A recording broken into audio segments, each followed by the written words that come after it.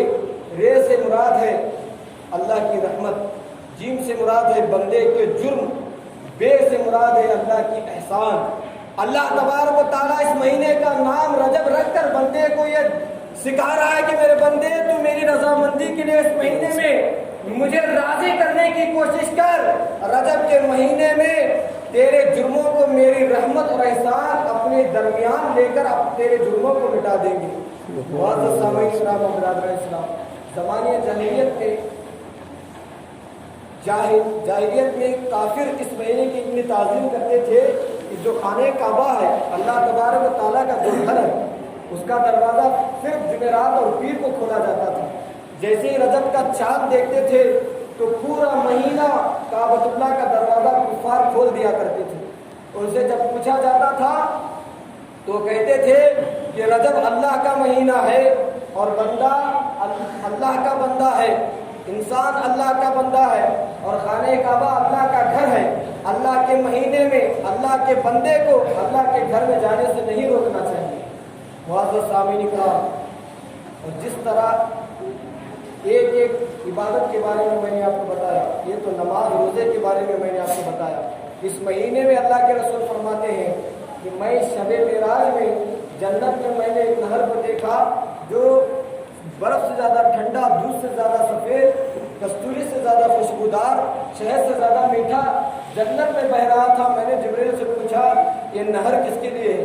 اللہ کے رسول علیہ السلام نے جب پوچھا تو جبریل علیہ السلام نے عرض کیا، یا رسول اللہ صلی اللہ علیہ وسلم، جو بھی رجب کے مہینے میں دل سے آپ پر درود کی کثرت کرتا ہے، اس درود پڑھنے والے کو یہ نہر سے پانی پلایا جائے گا۔ معزز سامعین کرام و برادران اسلام، اتنی ساری عبادتیں، اللہ کو راضی کرنے کے اتنے موقع، اور شرط یہ لگائی گئی کہ 5 وقت کی نماز کو ادا کرنے کے بعد اگر کوئی روزہ رکھے تب وہ ثواب پائے گا۔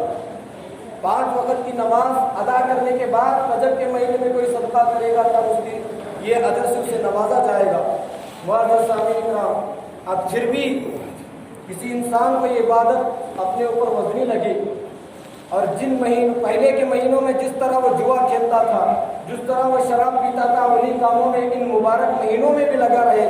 تو سنیے، غوث پاک رضی اللہ تعالیٰ عنہ اپنے غنیۃ الطالبین کتاب میں لکھتے ہیں کہ جس طرح اس میں عبادت کرنے سے زیادہ ثواب ملتا ہے، گناہ کرنے سے ڈبل گناہ بھی ملتا ہے۔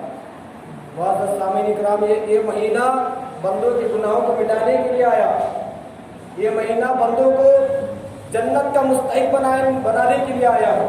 اور کوئی اس مہینے کی قدر و قیمت نہ جانتا ہوا اس مہینے میں بھی اللہ کی رضامندی کے کام نہ کرے تو وہ بڑا بدبخت ہے۔ حضرت امام حسن اور حضرت امام حسین اور حضرت مولائے کائنات ایک مرتبہ حج کرنے کے لیے نکلے۔ جب حج کے لیے خانہ کعبہ کے پاس پہنچے تو ان کے کانوں کو ایک آواز سنائی دی، کسی کی رونے کی آواز تھی۔ وہ اللہ کی بارگاہ میں اپنے گناہوں کے، اپنے خطاؤں کی گڑ گڑا کر اللہ کی بارگاہ میں دعائیں کر رہا تھا۔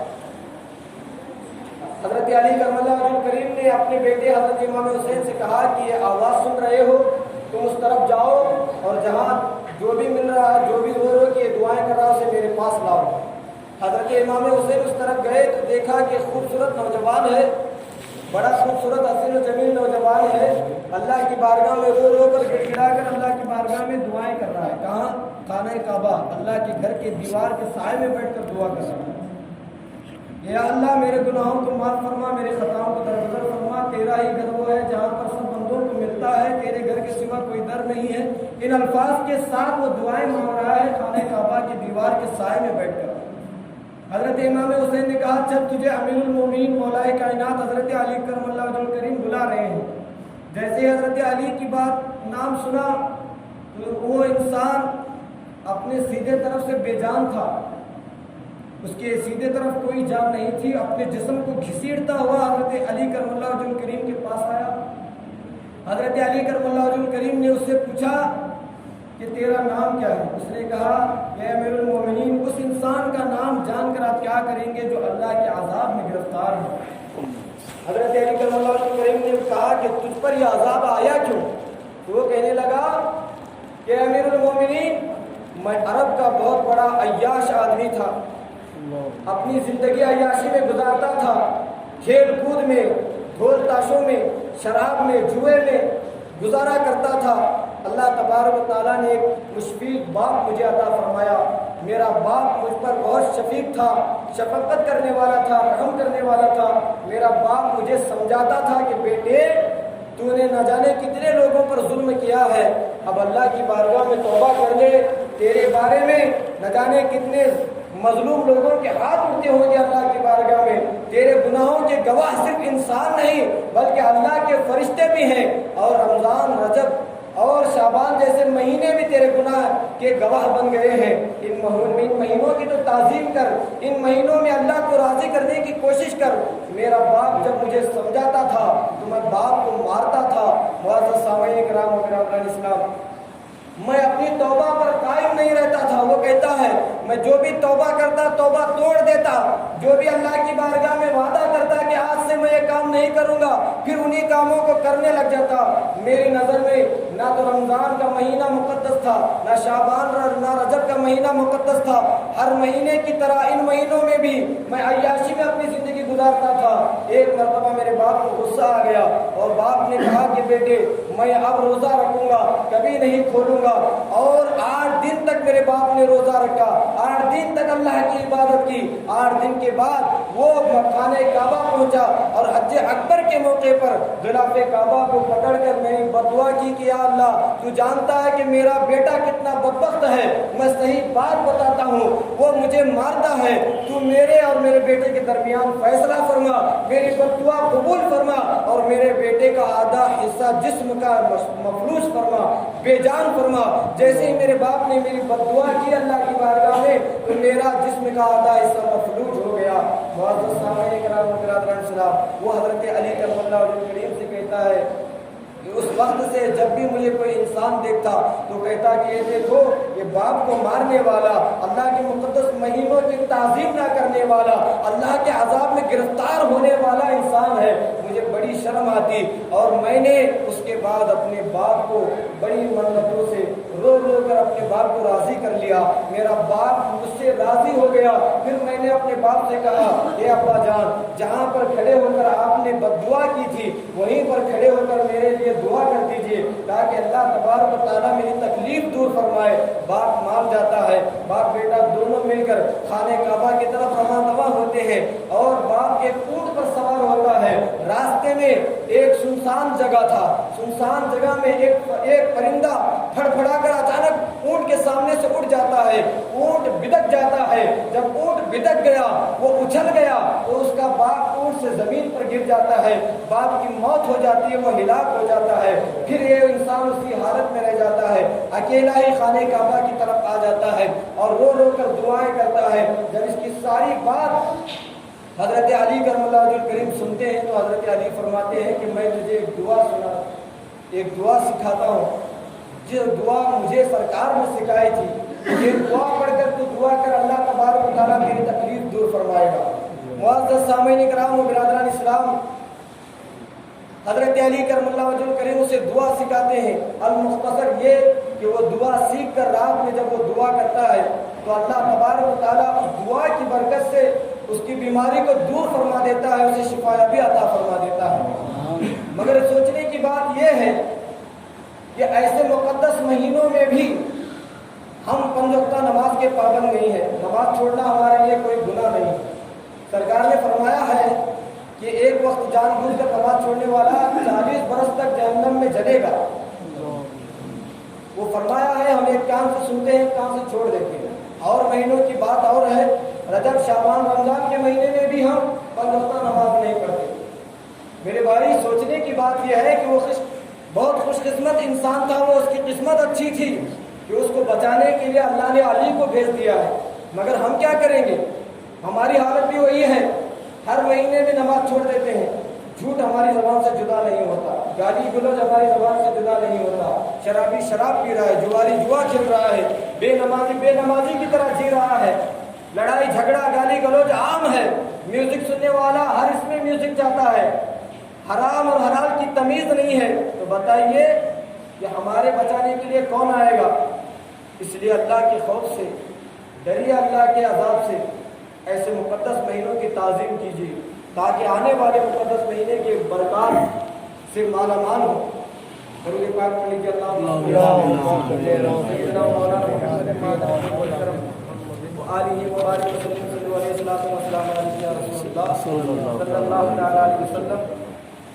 یہ وہ مقدس مہینہ جس میں حضرت امام جعفر صادق رضی اللہ تعالیٰ عنہ کی نیاز بھی مناتے ہیں اور نماز روزے سے زیادہ لوگ اس کی پابندی ضرور کرتے ہیں. بہت اچھی بات ہے, کی جائے.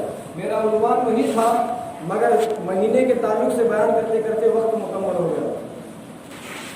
یہ بہت اچھی بات ہے امام جعفر صادق کی نیاز بنانا, مگر آپ سوچئے کہ ہم اللہ کے وفادار بندے نہ کہلا سکے تو ہم امام جعفر صادق کو کیسے خوش کریں گے؟ نیاز بنا کر, پوریاں بنا کر. معزز سامعین کرام و برادران اسلام, پوریاں بنا کر لوگوں کو کھلا کر ہم جہنم سے بچ جائیں گے؟ جس امام جعفر صادق رضی اللہ تعالیٰ عنہ کی ہم نیاز کرتے ہیں ان کے بارے میں کتابوں میں لکھا گیا ہے کہ ایک مرتبہ حضرت مالک دینار رضی اللہ تعالیٰ عنہ جنگل میں سفر کر رہے تھے تو انہوں نے دیکھا کہ بچہ ہے, چھوٹا سا بچہ رو رہا ہے اور جنگل میں لکڑیاں چن رہا ہے. حضرت مالک دینار کے دل میں بچے کو دیکھ کر, جس کے پیشانی پر نور چمک رہا تھا, دل میں خیال آیا کہ اس بچے کو سلام کیا جائے. پھر آگے بڑھے, تھوڑا آگے جانے کے بعد پھر دل میں خیال آیا کہ یہ بچہ ہے, بچے کو بڑا ہو کر میں کیا سلام کروں. یہ سوچ کر وہ سلام کیے بغیر آگے بڑھ گئے. پھر تھوڑی دور آگے گئے, پھر دل میں خیال آیا کہ جب اللہ کے رسول بچوں کو سلام کرتے تھے تو میں تو رسول کا غلام ہوں, میں کیوں نہ کروں. پھر واپس آئے اور بچے کو کہا السلام علیکم. جب بچے کو سلام کیا تو بچہ جو روتے روتے لکڑیاں چن رہا تھا, اس بچے نے سر اٹھا کر جواب دیا وعلیکم السلام اے مالک دینار. سبحان اللہ. معزز سامعین کرام, حضرت مالک دینار نے بچے کا نام نہیں لیا کیونکہ ان کو نام پتہ نہیں. جب بچہ جواب دے رہا ہے تو نام کے ساتھ جواب دے رہا ہے. آپ اندازہ لگائیے کہ بچے کا علم کا حالت کیا ہوگی. معزز سامعین کرام, حضرت مالک دینار رضی اللہ تعالیٰ عنہ حیران ہو گئے کہ بچے کو میرا نام کیسے معلوم. حضرت مالک دینار سوچنے لگے کہ بچے اسی وقت روتے ہیں جب ماں باپ کوئی کام کرنے کے لیے ان کو فورس کرتے ہیں، ان کو زبردستی کرتے ہیں۔ اس کے ماں باپ بھی زبردستی کر کے اسے لکڑیوں کے لیے جنگل میں بھیجے ہوں گے۔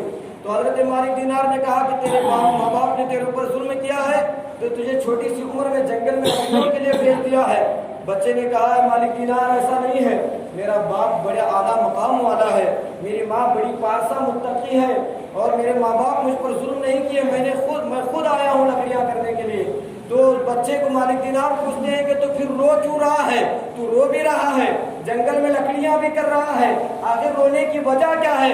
تو وہ چھوٹا سا بچہ جس کو حضرت مالک دینار کا نام بتائے بغیر معلوم ہو گیا، اللہ نے اسے اتنا علم غیب عطا فرمایا، وہ بچہ کہتا ہے کہ میں اپنی ماں کو دیکھتا ہوں کہ میری ماں جب چولہے میں آگ لگاتی ہے، جب بڑی بڑی لکڑیوں کو آگ نہیں لگتی تو میری ماں چھوٹی چھوٹی لکڑیوں کو رکھ کر آگ لگاتی ہے، اور میں یہ یاد کر کر کے روتا ہوں جب بڑے بڑے گنہگاروں کو جہنم میں اللہ داخل فرمائے گا، جب جہنم کی آگ ان کو نہیں چھوئے گی تو جہنم کی آگ بھڑکانے کے لیے کہیں اللہ مجھ جیسے بچوں کو نہ ڈال دے، یہ یاد کر کر کے میں روتا ہوں۔ معزز سامعین کرام و برادران اسلام، جانتے ہیں وہ بچہ کون ہے؟ وہ حضرت امام جعفر صادق رضی اللہ تعالیٰ عنہ ہے، جو بچپن میں ہے، جو بغیر بتائے ان کا نام پتہ کر رہے ہیں، اور نام معلوم کرنے کے بعد بھی جہنم کا اتنا خوف کہ جہنم کی آگ سے اتنا تھرا رہے ہیں، اور ان کی حالت یہ ہے کہ جب وہ جوانی کے شباب میں تھے تو ان کا عقیدت مند آیا، 40,000 روپے دیا اور کہا حضرت میں حج کے لیے جا رہا ہوں، آپ میرے لیے مدینے میں کوئی مکان خرید کر رکھ لیں، میں آنے کے بعد مکان کی چابی لے لوں گا۔ معزز سامعین کرام و برادران اسلام، حضرت امام جعفر صادق رضی اللہ تعالیٰ عنہ نے کہا ٹھیک ہے، 40,000 روپے لے لیے، وہ حج کے لیے نکل گیا۔ اب جیسے ہی وہ نکل گیا، حضرت امام جعفر صادق مدینے کے غربا یتیم و مساکین کو پیسے بانٹ دیے، 40,000 روپے ختم ہو گئے۔ جب حج کر کے واپس آیا اور کہا حضرت میں 40,000 روپے آپ کو دیا تھا، مکان خریدنے کے لیے کہا تھا، میرا مکان کہاں ہے؟ حضرت امام جعفر صادق فرماتے ہیں ہاں میں نے تیرے لیے مکان خریدا ہے، میں نے تیرے لیے مکان خریدا ہے، مگر مدینے کے گلیوں میں نہیں، اللہ کی بنائی ہوئی جنت میں خریدا ہے۔ بچے ہیں اور رو رہے ہیں جہنم کے آگ کو یاد کر کے، اور اللہ نے ان کو اتنی طاقت بھی دی ہے کہ وہ چاہے تو دنیا میں رہ کر جنت میں محل خرید سکیں۔ یہ کیا ہے؟ یہ بتا رہے ہیں کہ میرے ماننے والوں صرف پوریاں بنا کر مجھے خوش نہیں کر سکتے، اللہ کی عبادت کر کے مجھے خوش کرو۔ آپ بھی ان کے سچے غلام ہیں تو کہاں ہے آپ کے دل میں اللہ کا خوف؟ ایسے مہینوں میں بھی اللہ کی مسجدیں ویران نظر آتی ہیں، رمضان جیسے مہینوں میں بھی اللہ کی مسجدیں ویران نظر آتی ہیں، نمازیں چھوڑ کر، جھوٹ بول کر، دھوکہ دے کر کمائے ہوئے پیسوں سے ہم رجب مناتے ہیں۔ سوچو اللہ نے ہمیں دماغ دیا، وہ ہماری رجب قبول ہے، وہ ہماری 11ویں قبول ہے، وہ ہماری خواجہ کی 6ٹھی قبول ہے۔ نمازوں کا پابند بن کر، سچے غلام بن کر، ایک گلاس پانی رکھ کر آپ ان کے فاتحہ دلاؤ، کل قیامت کے دن دیکھو گے کہ بڑی بڑی دعوتیں کرنے والے جہنم کی قطار میں نظر آئیں گے، اور تمہیں ایک گلاس پانی دینے والے اللہ کے ایسے محبوب بن جائیں گے کہ امام جعفر صادق کے ساتھ تم جنت میں جاؤ گے۔ اور سنیے کہاں خریدا؟ جنت میں اس کے لیے مال خریدا، اللہ نے طاقت دی اور فرمایا میں نے تیرے لیے جنت میں خریدا ہے، اور ایسی جگہ خریدا ہے کہ تیرے مکان کا ایک کونا میرے آقا علیہ الصلوۃ والسلام کے مکان سے لگا ہوا ہے جنت میں، تیرے مکان کا ایک کونا میرے باپ حضرت علی کرم اللہ وجہ الکریم کے مکان سے لگا ہے، تیرے مکان کا تیسرا کونا میرے دادا حضرت امام حسن کے مکان سے لگا ہوا ہے، تیرے مکان کا چوتھا کونا میرے نانا حضرت امام حسین کے مکان کے کونے سے لگا ہوا ہے، چاروں طرف جنتیں پاک ہے اور تیرا مکان بیچوں بیچ ہے۔ معزز سامعین کرام، ایسی طاقت اللہ نے عطا فرمائی کہ سرکار کا پڑوسی بنا دیا اسے، اور خود اتنا خوف کہ مجھے کہیں اللہ جہنم میں نہ ڈال دے۔ اللہ اکبر۔ اللہ کی بارگاہ میں دعائیں بتانا تو بہت ہے، حضرت امام جعفر صادق کے بارے میں وقت نہیں ہے، اللہ کی بارگاہ میں دعا کرتا ہوں مولا پہلے ہمیں سچا عاشق اولیاء بنائے، اس کے بعد پر عمل کرنے کی توفیق عطا فرمائے۔ عالم اسلام کی تمام سنی سے عقیدہ مومن مسلمان بھائی بہنوں